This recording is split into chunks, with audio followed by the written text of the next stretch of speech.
Hi ఇప్పుడు చూడబోయే కథ ఒక గొప్ప యోధునికి సంబంధించింది. అలాగే గొప్ప సామ్రాజ్యమైన ట్రాయ్ చరిత్రను కూడా ఇప్పుడు చూడబోతున్నాం. స్టార్టింగ్ లోనే మనకి క్రీస్తు పూర్వం 1184వ సంవత్సరాన్ని చూపిస్తారు. గ్రీస్ దేశంలో అత్యంత శక్తివంత సామ్రాజ్యమైన మైసిన్ సైన్యం యుద్ధంలోకి అడుగు పెడుతుంది. వాళ్ళు అసలు లక్ష్యం ఏంటంటే థైసిల్ అనే ఒక చిన్న రాజ్యాన్ని తమ ఆధీనంలోకి తెచ్చుకోవడం. మైసిన్ సైన్యం థైసల్ సైన్యం రెండు ముఖాముఖిగా తలబడడానికి సిద్ధంగా ఉంటాయి. సరిగ్గా యుద్ధం మొదలయ్యే ఆఖరి క్షణంలో థైసిల్ రాజు తన సైన్యం నుండి ముందుకు వస్తాడు. మైసిన్ రాజు అయిన అగస్టో దగ్గరికి వెళ్లి ఈ యుద్ధం వల్ల వేలాది మంది అమాయకులు ప్రాణాలు కోల్పోవడం నాకు ఇష్టం లేదు. అందుకే నేను ఒక విషయాన్ని ముందు పెడుతున్నాను. మన ఇద్దరి సైన్యాల నుండి అత్యంత ప్రతిభావంతుడైన ఒక్కొక్క యోధుడిని యుద్ధానికి పంపుదాం. ఒకవేళ నీ యోధుడు గెలిస్తే ఈ థైసెల్ రాజ్యం మొత్తం నీదవుతుంది. కానీ నా యోధుడు గెలిస్తే నువ్వు నీ సైన్యంతో ఇక్కడ నుండి వెనక్కి వెళ్లిపోవాలి అంటాడు. ఆ మాట వినగానే సైన్యం మధ్యలో నుండి బోగారియస్ అనే ఒక భయంకరమైన యోధుడు అరుస్తూ ముందుకు వస్తాడు. అతన్ని చూస్తే మనిషిలాగా కాకుండా ఒక రాక్షసుడు లాగా ఉంటాడు. అప్పుడే మైసిన్ రాజు అగస్టో తన నమ్మకమైన అత్యంత తెలివైన ఫైటర్ అయిన అకిలిస్ ని గట్టిగా పిలుస్తాడు. కానీ అటువైపు నుండి ఎవ్వరు బయటికి రారు. అది చూసి థైసెల్ రాజు నవ్వుతూ బహుశా మా ఊరిని చూసి నీ యోధుడు భయపడి పారిపోయాడేమో అని నవ్వుకుంటాడు. సరిగ్గా అదే సమయంలో అగస్టో సైనికుడు పరిగెట్టుకుంటూ వచ్చి అకిలిస్ ఇంకా తన టెంట్ లోనే నిద్రపోతున్నాడు రాజా అంటాడు. కానీ తనని నిద్ర లేపడం కోసం ఒక చిన్న పిల్లాన్ని పంపాను అంటాడు.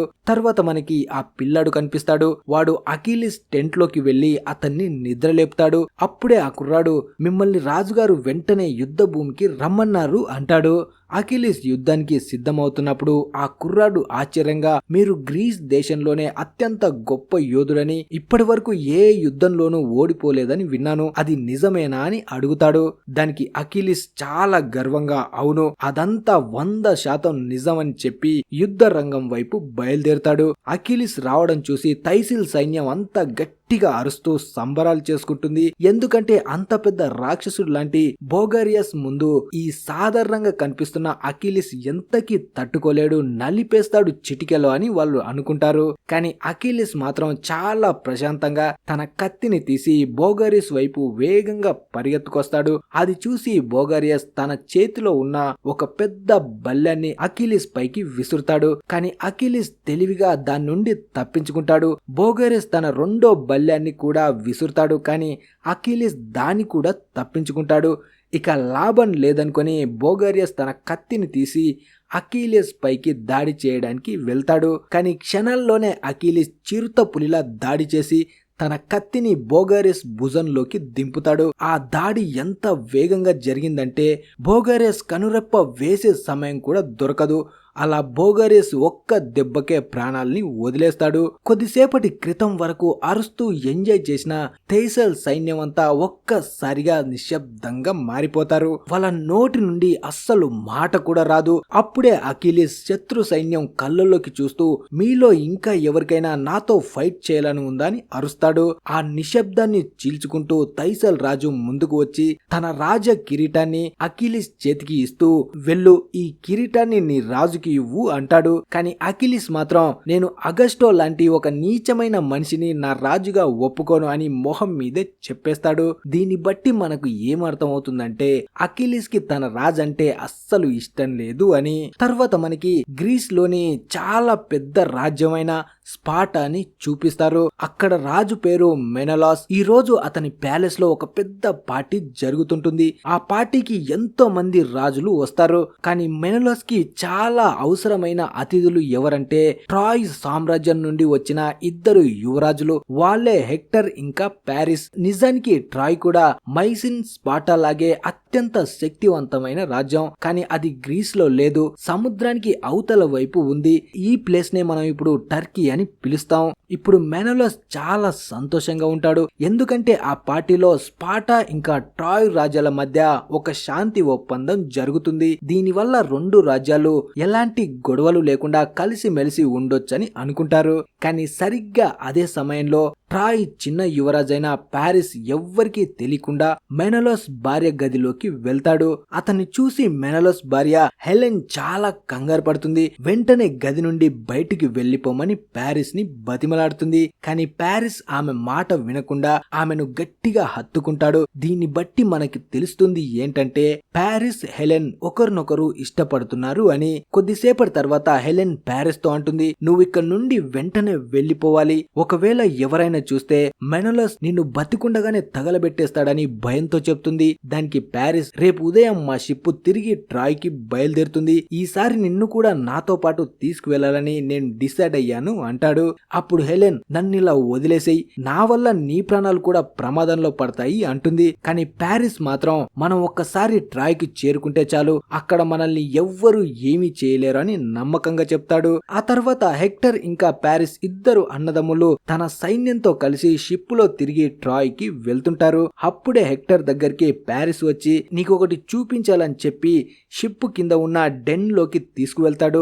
అక్కడ హెక్టర్ కి మెనలోస్ భార్య అయిన హెలెన్ కనిపిస్తుంది. ఆమెను చూడగానే హెక్టర్ కి దిమ్మ తిరిగిపోతుంది. హెక్టర్ వెంటనే తన తమ్ముడిపై కోపంతో ఊగిపోతాడు. నువ్వెంత పెద్ద తప్పు చేశావో నీకైనా తెలుసా? నీ పిచ్చి పని వల్ల 2 రాజ్యాల మధ్య పెద్ద యుద్ధమే రాబోతుందని అరుస్తాడు. నీకు స్పార్టా సైన్యం శక్తి ఏంటో తెలీదు. వాళ్ళు ఈ అవమానాన్ని అస్సలు భరించలేరు, ప్రతీకారం తీర్చుకుంటారు. కాబట్టి ఇప్పుడైనా మించిపోయింది లేదు. నువ్వు వెంటనే స్పార్టాకి వెళ్లి హెలెన్ ను అక్కడ వదిలేసిరా అని చెప్తాడు. కానీ పారిస్ దానికి అస్సలు ఒప్పుకోడు. నేను హెలెన్ లేకుండా బతకలేను, ఈ యుద్ధంలో నా ప్రాణాలు పోయినా నేను సిద్ధమే అని మొండికేస్తాడు. తమ్ముడి మొండితనానికి హెక్టర్ కూడా లొంగిపోక తప్పదు. సరే, ఇక ముందు ఏం జరుగుతుందో మన సైన్యం చూసుకుంటుంది అంటాడు. తర్వాత ఇక్కడ స్పార్టాలో మెనలోస్ తన భార్య హెలెన్ కోసం మొత్తం రాజమహల్ వెతుకుతూ పిచ్చెక్కిపోతుంటాడు. అప్పుడే ఒక జాలరీ వచ్చి, నేను మహారాణి హెలెన్ ని ట్రాయ్ చిన్న యువరాజ్ తో కలిసి వెళ్లడం చూశానని చెప్తాడు. ఆ మాట వినగానే మెనలోస్ షాక్ అవుతాడు. ఎందుకంటే తన స్నేహితుడిగా భావించిన వాడే తన గౌరవాన్ని మంట గలిపాడని అర్థం అవుతుంది. వెంటనే మెనలోస్ మైసిన్ రాజ్యానికి పరిగెత్తుతాడు. అక్కడ తన అన్నయ్య అయిన అగస్టోని కలుస్తాడు. తన భార్య పారిస్ తో కలిసి పారిపోయిన విషయం చెప్తాడు. ఇక్కడే మనకి తెలిసేది ఏంటంటే అగస్టో ఎవరో కాదు, మెనలోస్ కి అన్నయ్య అయి ఉంటాడు. వీళ్ళిద్దరూ కలిసే మొత్తం గ్రీస్ దేశాన్ని పాలిస్తుంటారు. అగస్టో కోపంతో ఆ ట్రాయ్ వాళ్ళు కేవలం నీ గౌరవాన్ని మాత్రమే కాదు, మొత్తం గ్రీస్ దేశం యొక్క శక్తిని సవాల్ చేశారు. నేను ఆ ట్రాయ్ రాజ్యాన్ని మట్టిలో కలిపేంత వరకు ప్రశాంతంగా నిద్రపోనని శపథం చేస్తాడు. అలా 3 రోజుల తర్వాత అగస్టో సైన్యం వేలాది యుద్ధ నౌకలతో ట్రాయ్ వైపు దూసుకుపోతుంది. మరోవైపు ట్రాయ్ లో పారిస్ ని హెలెన్ ని చాలా అద్భుతంగా స్వాగతం పలుకుతారు. ప్రజలంతా ఎంతో సంబరపడతారు. ట్రాయ్ రాజైన ప్రైమ్ కూడా తన కొత్త కోడలు హెలెన్ ని చాలా సంతోషంగా ఆహ్వానిస్తాడు. కానీ హెక్టర్ మాత్రం తన తండ్రి ప్రైమ్ ని పక్కకు తీసుకువెళ్లి చాలా కంగారుగా, పారిస్ చేసిన ఈ పనికి మీరు ఎలా సంతోషిస్తున్నారు? దీనివల్ల మొత్తం ట్రాయ్ సామ్రాజ్యం ప్రమాదంలో పడింది అంటాడు. కాబట్టి ఎంత తొందరగా వీలైతే అంత తొందరగా పారిస్ కి నచ్చజెప్పి హెలెన్ ని తిరిగి పంపించేయండి, మెనలోస్ కి క్షమాపణలు చెప్పండి అంటాడు. దానికి ప్రైమ్, ఇప్పుడు మనం క్షమాపణలు చెప్తే మెనలోస్ మనల్ని వదిలేస్తాడనుకుంటున్నావా? ఆ గ్రీక్ వాళ్ళ బుద్ధి నాకు బాగా తెలుసు. వాళ్ళకి మన పైన దండెత్తడానికి ఒక అవకాశం కావాలి. ఈ రోజు ఆ అవకాశం దొరికింది. కాబట్టి ఇప్పుడు క్షమాపణలు చెప్పి ఎలాంటి లాభం లేదు. మనం ముందున్న ఒకే ఒక్క మార్గం యుద్ధానికి సిద్ధం అవ్వడం అంటాడు. అప్పుడు హెక్టర్, స్పార్టా ఇంకా మైసిన్ రాజ్యాల దగ్గర దాదాపు 1,00,000 మంది సైన్యం ఉంది. కానీ మన దగ్గర కేవలం 20,000 మంది మాత్రమే ఉన్నారు. మనం ఒంటరిగా వాళ్ళని ఎదుర్కోలేమని చాలా కంగారు పడతాడు. దానికి ప్రైమ్, ఈ ట్రాయ్ కి చాలా బలమైంది, ఎత్తైన కోటగోడలు, ఇప్పటి వరకు ఏ శత్రువు కూడా వీటిని బద్దలుగొట్టలేదు. ఒకవేళ బయట యుద్ధంలో మనం ఓడిపోయినా ఈ కోట గోడలే మనల్ని కాపాడతాయి. శత్రువులు ఎట్టి పరిస్థితుల్లోనూ కోట లోపలికి రాకుండా చూసుకుంటే చాలు అంటాడు. తర్వాత రోజు మార్నింగ్ ట్రాయ్ వీధుల్లో అందరూ భయంతో ఉంటారు. యుద్ధం ప్రకటించడంతో సైన్యం అంతా యుద్ధ ఏర్పాటుల్లో మునిగిపోతుంది. అందరూ అవసరమైన ఆయుధాలు చేయడంలో బిజీగా ఉంటారు. కోట బయట శత్రువుల గుంపును అడ్డుకోవడం కోసం పెద్ద పెద్ద ముళ్ళ కంచెలను ఏర్పాటు చేస్తారు. అంతలోనే కోట దగ్గర ఉండేవాడు ఎమర్జెన్సీ బెల్ ని మోగిస్తాడు. హెక్టర్ సముద్రం వైపు చూడగానే యుద్ధ నౌకల భారీ సమూహం వేగంగా ట్రాయ్ తీరం వైపు దూసుకువస్తూ కనిపిస్తాయి. అంత పెద్ద సైన్యాన్ని హెక్టర్ తన జీవితంలో ఎప్పుడు చూసి ఉండడు. దాంతో అతను చాలా భయపడిపోతాడు. కోటలో ఉన్న ప్రజలంతా కంగారుగా తమ ఇళ్ల వైపు పరిగెడతారు. హెక్టర్ వెంటనే తన సైన్యాన్ని సిద్ధం చేసి గ్రీక్ వాళ్ళు వాళ్ళ కోట గోడల వరకు రాకుండా ఆపడానికి సముద్ర తీరంలోనే వెయిట్ చేస్తుంటాడు. తన సైనికుల్లో ధైర్యాన్ని నింపుతూ ఈ ట్రాయ్ మట్టి మనకు సర్వస్వం ఇచ్చింది, ఇప్పుడు ఆ రుణం తీర్చుకునే సమయం వచ్చింది, ముందుకు రండి, మీ శరీరంలో చివరి రక్తపు బొట్టు ఉన్నంత వరకు పోరాడండి అని వాళ్ళకి ధైర్యం చెప్తాడు. ఇక్కడ గ్రీక్ షిప్పుల్లో అన్నిటికంటే ముందుగా అకిలిస్ ఉంటాడు. అప్పుడే అకిలిస్ దగ్గర ఉన్న ఒకడు, మనం మిగతా షిప్స్ తో కలిసి వెళ్దాం, ఎందుకంటే మన షిప్పులో కేవలం 100 మంది సైనికులు మాత్రమే ఉన్నారు, కానీ తీరంలో వేలాది మంది శత్రువులు మన కోసం ఎదురు చూస్తున్నారని చెప్తాడు. కానీ అకిలిస్ షిప్పును ఆపడానికి ఒప్పుకోడు. మనం 100 మంది సైనికులు చాలు శత్రువులని మట్టి కరిపించడానికి అని చాలా ధైర్యంగా చెప్తాడు. కొద్దిసేపటికి అకిలిస్ షిప్పు ట్రాయ్ తీరానికి చేరుకుంటుంది. శత్రువులు వాళ్ళపై బాణాల వర్షం కురిపిస్తారు. అప్పుడే అకిలిస్ తన సైన్యం అంతా ఒక చోటికి చేర్చి డాళ్ళని ఒక రక్షణ గోడలాగా చేసి నెమ్మదిగా ట్రాయ్ సైన్యం వైపు దూసుకు వెళ్తాడు. సడన్ గా అకిలిస్ అటాక్ చేయమని ఆర్డర్ ఇవ్వగానే అతని సైనికులు ట్రాయ్ సైన్యంపై విరుచుకుపడతారు. అకిలిస్ ఒంటరిగానే ఎంతో మంది శత్రువులను నరికి చంపేస్తాడు. చూస్తూ ఉండగానే సముద్ర తీరంలో ఉన్న ట్రాయ్ కి సంబంధించిన అత్యంత ప్రమాదకరమైన అపోలో టెంపుల్ ని తన ఆధీనంలోకి తెచ్చుకుంటారు. అది చూసి గ్రీక్ సైన్యం అంతా అకిలిస్ కి జేజేలు కొడుతుంది. కానీ ఈ విషయం రాజు అగస్టోకి అస్సలు నచ్చదు. తన జనరల్ తో ఇలాగే జరిగితే ప్రజలు నన్ను మర్చిపోయి అకిలిస్ నే వాళ్ళ రాజుగా ప్రకటిస్తారని భయంగా ఉంది అంటాడు. దానికి జనరల్, ఒకసారి మనం ఈ ట్రాయ్ ని ఆక్రమించుకుంటే చాలు, ఆ తర్వాత అకిలిస్ ని చంపేసి మన దారి నుండి ఎప్పటికీ లేకుండా తొలగించుకుందాం అంటాడు. అలా కొద్దిసేపటికే మిగతా గ్రీకు నౌకలన్నీ తీరానికి చేరుకుంటాయి. ఆ భారీ సైన్యాన్ని చూడగానే ట్రాయ్ సైన్యం వెనక్కి తగ్గి పారిపోతుంది. ఎందుకంటే అంత పెద్ద సైన్యం ముందు వాళ్ళు ఒక గంట కూడా తట్టుకోలేమని అర్థమవుతుంది. ఇక్కడ అకిలిస్ ఆ గుడిలో ఉన్న సంపదనంతా దోచుకోమని తన సైన్యానికి ఆర్డర్ ఇస్తాడు. అప్పుడే అకిలిస్ తో ఒకడు, ఇది అపోలో దేవి గుడి, దీనికి నష్టం కలిగిస్తే అరిష్టం జరుగుతుంది, కాబట్టి దీన్ని ఇలాగే వదిలేయడం మంచిదని చెప్తాడు. ఆ మాట వినగానే అకిలిస్ కి చాలా కోపం వస్తుంది. తన కత్తిని తీసి అపోలో విగ్రహం తలని నరికి పడేస్తాడు. మనుషుల్ని చంపుతూ తిరిగే నాలాంటి వాళ్లకు దేవుడు అంటూ ఎవ్వరు ఉండరు అంటాడు. సరిగ్గా అదే సమయంలో హెక్టర్ తన సైన్యంతో కలిసి అక్కడికి వస్తాడు. అతను అక్కడికి ఎందుకు వచ్చాడు అంటే తన చెల్లి అయిన డార్సీ ఆ టైంలో ఆ గుడిలోనే ఉండి ఉంటుంది. హెక్టర్ గుడిలోకి రాగానే గుడిలో ఉండే వాళ్ళని గ్రీస్ సైనికులు చంపేసి ఉంటారు. అంతలోనే గుడిలో దాక్కుని ఉన్న అకిలిస్ సైనికులు హెక్టర్ సైన్యంపై అటాక్ చేస్తారు. చూస్తూ ఉండగానే హెక్టర్ సైనికులంతా చనిపోతారు.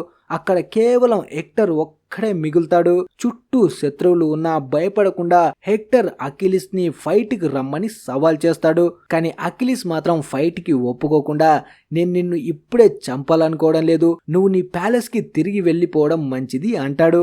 అప్పుడు హెక్టర్, నువ్వు నీ రాజుని ఎంతగా ద్వేషిస్తున్నావో నేను విన్నాను, మరి అలాంటప్పుడు అతని కోసం ఎందుకు యుద్ధం చేస్తున్నావని అడుగుతాడు. దానికి అకిలిస్, నేను ఆ రాజుగాడి గురించి యుద్ధం చేయడం లేదు, చరిత్రలో ఎప్పుడైనా ఒక పేజీ తిరిగేసినప్పుడు ఎంతో మంది గొప్ప యోధుల గురించి వింటారు, ఆ గొప్ప యోధుల్లో నా పేరు మొదటి స్థానంలో ఉండాలనే నేను ఈ యుద్ధాలు చేస్తున్నాను అని చెప్తాడు. అప్పుడే అకిలిస్ రిక్వెస్ట్ చేయడంతో హెక్టర్ ప్రశాంతంగా తన కోటకి తిరిగి వెళ్లిపోతాడు. అప్పుడే అకిలిస్ తో ఉండేవాడు వచ్చి, నువ్వు హెక్టర్ ని ఎందుకు వదిలేసావని అడుగుతాడు. ఇక్కడ కొంతమంది ముందు వాడిని చంపడం నాకు ఇష్టం లేదు, అందరి చూపు నా మీదే ఉన్నప్పుడు మొత్తం ట్రాయ్ సామ్రాజ్యం నా పేరుతో మారుమోగేలా హెక్టర్ ని చంపాలని చెప్తాడు. ఆ తర్వాత గ్రీస్ సైన్యం అక్కడే వాళ్ళ క్యాంప్ ని ఏర్పాటు చేసుకుంటారు. అకిలిస్ తన టెంట్ లోకి వెళ్ళగానే అతనికి అక్కడ డార్సీ కనిపిస్తుంది. తనని అకిలిస్ సైనికులు గుడి నుండి కిడ్నాప్ చేసి తెచ్చి ఉంటారు. కానీ అకిలిస్ కి ఆమె ట్రాయ్ రాజు కూతురని తెలీదు. ఆమె దగ్గరికి వెళ్లి చేతులకు ఉన్న కట్లను విప్పి, నువ్వు భయపడాల్సిన అవసరం లేదు, నా క్యాంప్ లో ఉన్నంత వరకు నువ్వు సేఫ్ గా ఉంటావని చెప్తాడు. ఆ తర్వాత ట్రాయ్ కోటలో చనిపోయిన సైనికుల శవాల్ని తగలబెడతారు. పెడుతుంటారు. వాళ్ళ భార్యలు గుండెలు పగిలేలా ఏడుస్తుంటారు. అప్పుడే రాజు ప్రైమ్ ఒక ఎమర్జెన్సీ మీటింగ్ ని ఏర్పాటు చేస్తాడు. కానీ మీటింగ్ లో మంత్రులంతా ఒకరినొకరు తిట్టుకుంటూ కూర్చుంటారు. కొందరు ఇది ప్యారిస్ చేసిన తప్పు వల్లే జరిగిందంటే, మరికొందరు హెలెన్ ని కావాలనే ఇక్కడికి పంపించారని, ట్రాయ్ ని ఆక్రమించుకోవడానికి గ్రీస్లకు ఇదొక కారణమని అంటారు.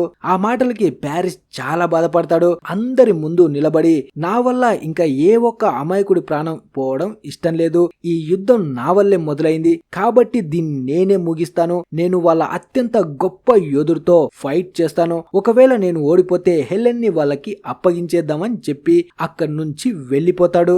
తర్వాత రోజు మార్నింగ్ ట్రాయ్ సైన్యం కోట నుండి బయటికి వచ్చి శత్రువుల కోసం ఎదురు చూస్తూ ఉంటుంది. కోట పై నుండి హెలెన్ ఇదంతా చూస్తూ ఏడుస్తూ ఉంటుంది. ఎందుకంటే ప్యారిస్ కి యుద్ధ విద్యలు అస్సలు తెలియవని, ఈ రోజు తన కోసం అతని ప్రాణాలు కోల్పోతాడని తనకి బాగా తెలుసు. కొద్దిసేపటికి గ్రీస్ సైన్యం ఒక పెద్ద సముద్రంలా కోట వైపు దూసుకు వస్తుంది. అది చూసి ట్రాయ్ సైన్యం భయపడిపోతుంది. హెక్టర్, ప్యారిస్ ఇద్దరు వాళ్ళ గుర్రాల నుండి దిగి అగస్టో దగ్గరికి వెళ్తారు.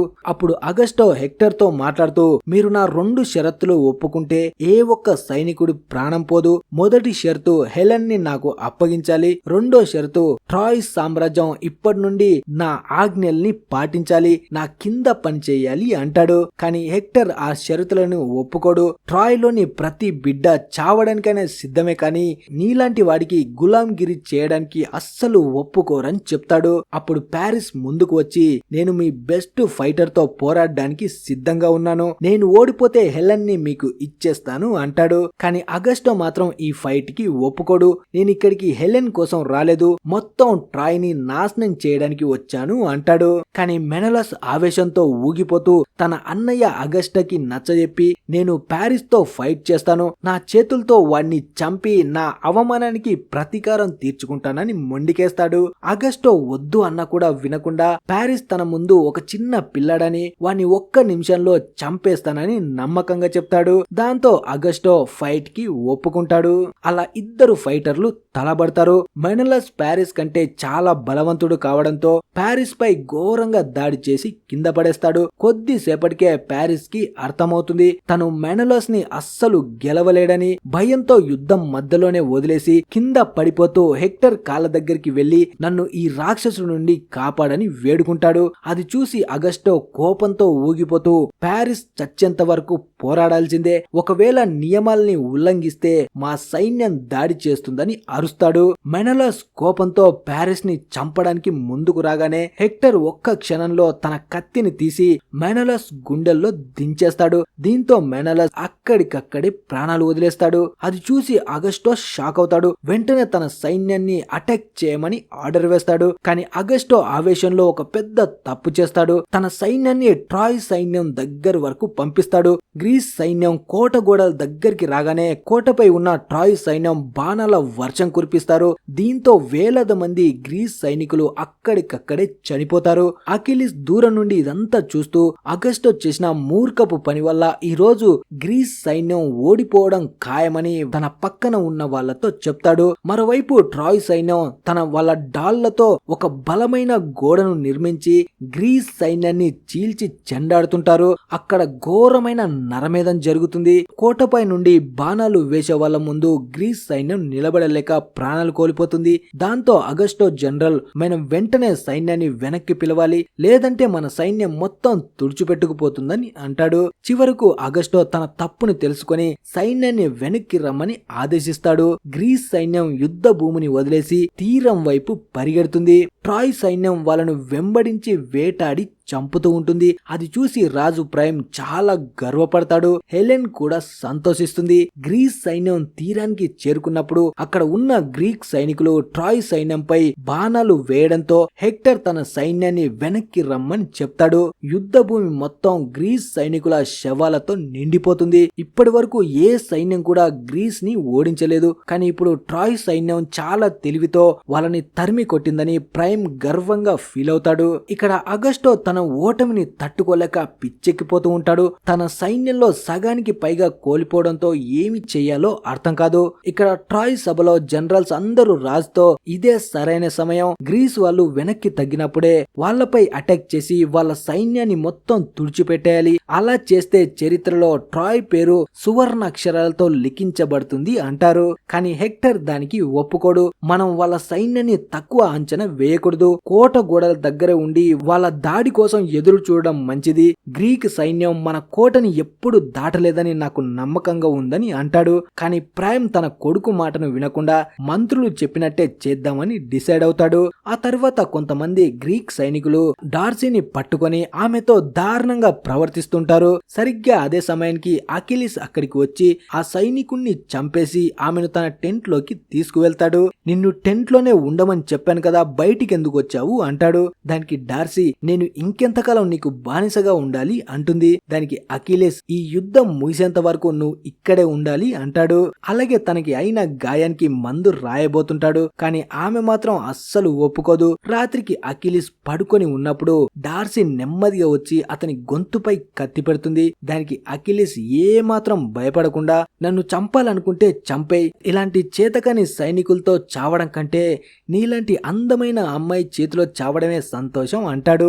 నిజానికి డార్సీ మనసులో అకిలిస్ పై ప్రేమ పుడుతుంది. ఎందుకంటే ఇన్ని రోజులు తన దగ్గర ఉన్న అకిలిస్ ఆమెను తప్పుగా మాత్రం తాకలేదు. ఆ మంచి గుణమే ఆమె మనసును గెలుచుకుంటుంది. అలా ఇద్దరు ఆ రాత్రి ఒకటవుతారు. కానీ అర్ధరాత్రి సమయంలో ట్రాయ్ సైన్యం గ్రీస్ క్యాంపులపై సడన్ గా దాడి చేస్తుంది. మండుతున్న బాణాలని విసురుతూ నిప్పంటిన గడ్డి మోపులను గ్రీక్ సైన్యం వైపు దొర్లిస్తారు. ఆ మంటలు గ్రీక్ క్యాంపులపై పడి పెద్ద ఎత్తున బ్లాస్టులు జరుగుతాయి. గ్రీక్ సైన్యానికి ఇప్పుడు భారీ నష్టం జరుగుతుంది. క్యాంపులన్నీ తగలబడిపోతాయి. తర్వాత రోజు మార్నింగ్ గ్రీస్ సైన్యం చూసేసరికి వాళ్ళ ముందు ట్రాయ్ సైన్యం యుద్ధానికి సిద్ధంగా ఉంటుంది. అప్పుడు గ్రీస్ సైనికులంతా అకిలిస్ పేరుతో కేకలు వేస్తారు. ఎందుకంటే ఈసారి అకిలిస్ యుద్ధంలోకి దిగుతాడని అనుకుంటారు. అకిలిస్ ని చూడగానే హెక్టర్ కూడా తనతో ఫైట్ చేయాలి అనుకుంటాడు. ఈ రోజు ఎలాగైనా అకిలిస్ ని అంతం చేయాలని ఫిక్స్ అవుతాడు. కానీ ఇక్కడే చిన్న మార్పు. అక్కడ వచ్చింది అకిలిస్ కాదు, అకిలిస్ లాగే డ్రెస్ వేసుకొని ఉన్న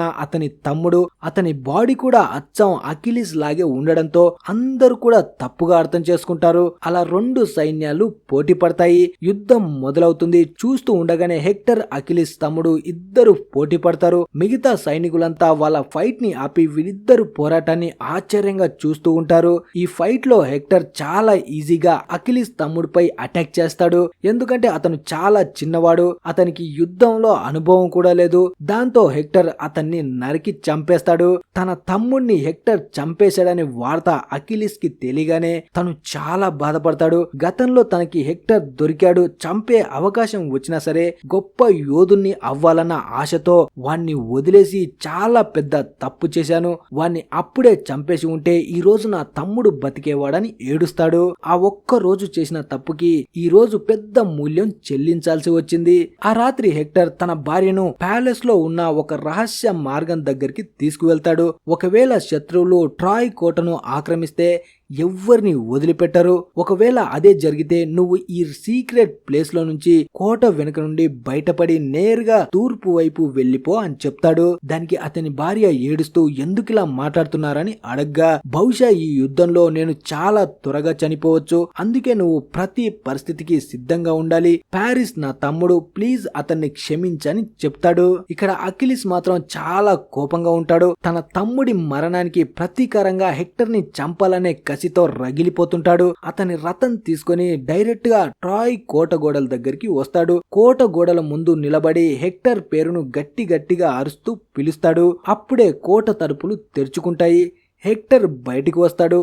ఇద్దరి మధ్య భీకరమైన యుద్ధం జరుగుతుంది. ఇద్దరు యోధులు వాళ్ళ పూర్తి శక్తితో పోరాడతారు. కానీ నెమ్మదిగా అకిలిస్ హెక్టర్ పై చేయి సాధిస్తాడు. ఫైట్ మధ్యలో హెక్టర్ ఒక రాయి తగిలి కింద పడిపోతాడు. దాంతో తన భర్త ఓడిపోవడం చూసి హెక్టర్ భార్య తట్టుకోలేక చాలా ఏడుస్తుంది. కానీ అకిలిస్ హెక్టర్ కి ఇంకొక అవకాశం ఇస్తాడు, నువ్వు లేచి ఫైట్ చెయ్యి అని. ఫైట్ మళ్ళీ మొదలవుతుంది. కానీ కొద్దిసేపటికే అకిలిస్ ఒక విరిగిన బల్యాన్ని హెక్టర్ ఛాతిలో దించేస్తాడు. దాంతో హెక్టర్ మోకాళ్లపై కింద పడిపోతాడు. ఆ వెంటనే అకిలిస్ తన కత్తిని నేరుగా హెక్టర్ గుండెల్లోకి దించి అతన్ని అక్కడే చంపేస్తాడు. ఈ సంఘటన చూసి రాజు ప్రైమ్ ఇంకా కోటలోని ప్రజలంతా చాలా బాధపడతారు. అకిలిస్ కోపంతో హెక్టర్ శవాన్ని తన రథం వెనక కట్టేసి ఈడ్చుకుంటూ తన క్యాంపుకి తీసుకువెళ్తాడు. తర్వాత అదే రోజు రాత్రి ట్రాయ్ కింగ్ అయిన ప్రైమ్ ప్రాణాలకు తెగించి రహస్యంగా అకిలిస్ టెంట్ లోకి వస్తాడు. అకిలిస్ కాళ్లపై పడి ప్లీజ్ నా కొడుకు శవాన్ని నాకు అప్పగించు, తండ్రిగా అతనికి అంతిమ వీడుకోలు పలకనివ్వు అని వేడుకుంటాడు. ఒక తండ్రి పడుతున్న బాధను చూసి అకిలిస్ మనసు కరుగుతుంది. హెక్టర్ శవాన్ని తిరిగి ఇవ్వడానికి ఒప్పుకుంటాడు. హెక్టర్ శవంపై తలపెట్టి అకిలిస్ కూడా ఎంతో ఏడుస్తాడు. గొప్ప వారియర్ అవ్వాలనే పిచ్చితో తను ఎంత కోల్పోయాడో, ఎంత మంది జీవితాలని నాశనం చేశాడో గుర్తు తెచ్చుకొని పశ్చాత్తాపడతాడు. అలాగే అకిలిస్ ప్రైమ్ కి అతని కూతురు డార్సీని కూడా అప్పగిస్తాడు. కానీ డార్సీ అకిలిస్ ని విడిచి వెళ్ళడానికి ఒప్పుకోదు. అప్పుడు అకిలిస్ ఆమెకు నచ్చజెప్పుతూ నేను ప్రామిస్ చేస్తున్నాను, నిన్ను తీసుకువెళ్ళడానికి ఖచ్చితంగా నేను అక్కడికి వస్తానని అంటాడు. ఆ తర్వాత కథ 12 రోజుల తర్వాత మొదలవుతుంది. గ్రీస్ సైన్యంలో ప్లేగ్ వ్యాధి వేగంగా వ్యాపించడంతో వాళ్ళు ట్రాయ్ ని వదిలేసి వెళ్లిపోయినట్టు కనిపిస్తుంది. ట్రాయ్ రాజు ప్రైమ్ తన సైన్యంతో కలిసి తీరాన్ని పరిశీలించడానికి వచ్చినప్పుడు అక్కడ చాలా మంది గ్రీస్ సైనికులు ప్లేగు వ్యాధితో చనిపోయి ఉండడం చూస్తాడు. అప్పుడే అతనికి అక్కడ ఒక పెద్ద చెక్క గుర్రం కనిపిస్తుంది. గ్రీక్ సైన్యం దాన్ని ఒక బహుమతి లాగా వదిలి వెళ్లారని భావిస్తారు. అప్పుడే ట్రాయ్ కి సంబంధించిన వాళ్ళు ఇది మన అపోలో దేవుడి ప్రతీక, దీన్ని నిర్లక్ష్యం చేస్తే అరిష్టం జరుగుతుంది, కాబట్టి ఈ బహుమతిని కోట లోపలికి తీసుకువెళ్దామని చెప్తారు. కానీ ప్యారిస్ మాత్రం దానికి అస్సలు ఒప్పుకోడు. శత్రువుల బహుమతిని మనం నమ్మకూడదు, దీన్ని ఇక్కడే తగలబెట్టడం మంచిది అంటాడు. కానీ ప్రైమ్ ప్యారిస్ మాట వినకుండా ఆ భారీ చెక్క గుర్రాన్ని కోట లోపలికి తీసుకువెళ్తాడు.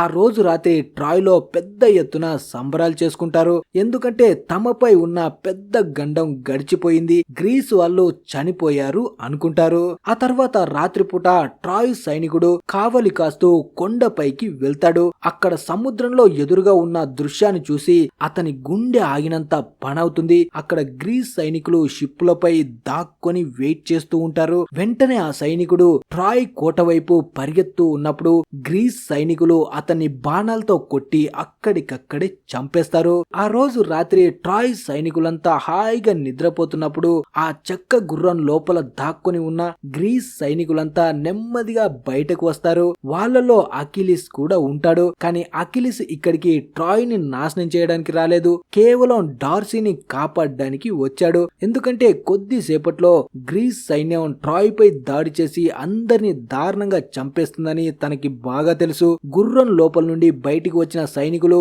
నెమ్మదిగా మెయిన్ గేట్ వైపు వెళ్లి అక్కడ కావలి కాస్తున్న వాళ్ళని చంపి కోట తలుపులు తెరుస్తారు. ఒక గ్రీస్ సైనికుడు కోట పైకి ఎక్కి మండుతున్న కాగడతో బయట ఉన్న భారీ సైన్యానికి సిగ్నల్ ఇస్తాడు. అంతే, బయట ఉన్న 1,00,000 మంది సైన్యం ఒక్కసారిగా కోట లోపలికి దూసుకు వస్తుంది. చూస్తూ ఉండగానే మొత్తం ట్రాయ్ లో ఘోరమైన నరమేధం జరుగుతుంది. ఈ దాడి ఎంత సడన్ గా జరుగుతుందంటే ట్రాయ్ సైన్యానికి కనీసం ఆయుధాలు పట్టుకునే సమయం కూడా దొరకదు. గ్రీస్ సైన్యం ఆడ మగ పిల్లలు అనే తేడా లేకుండా అందరినీ దారుణంగా నరికి చంపుతుంటారు. ఇక్కడ అకిలిస్ నేరుగా అంతఃపురం గోడలు ఎక్కి డార్సీ కోసం వెతకడం మొదలు పెడతాడు. మరోవైపు ప్యారిస్ తన కుటుంబాన్ని తీసుకొని ఆ రహస్య మార్గం దగ్గరికి వస్తాడు. అప్పుడే హెలెన్ ఏడుస్తూ నువ్వు కూడా మాతో వచ్చేయని బతిమాలుతుంది. కానీ ప్యారిస్ మాత్రం నేను నా సైన్యాన్ని నడిపించాలి, ఇలా పిరికి వల్ల పారిపోలేనని చెప్పి తిరిగి ప్యాలెస్ వైపు పరిగెత్తుతాడు.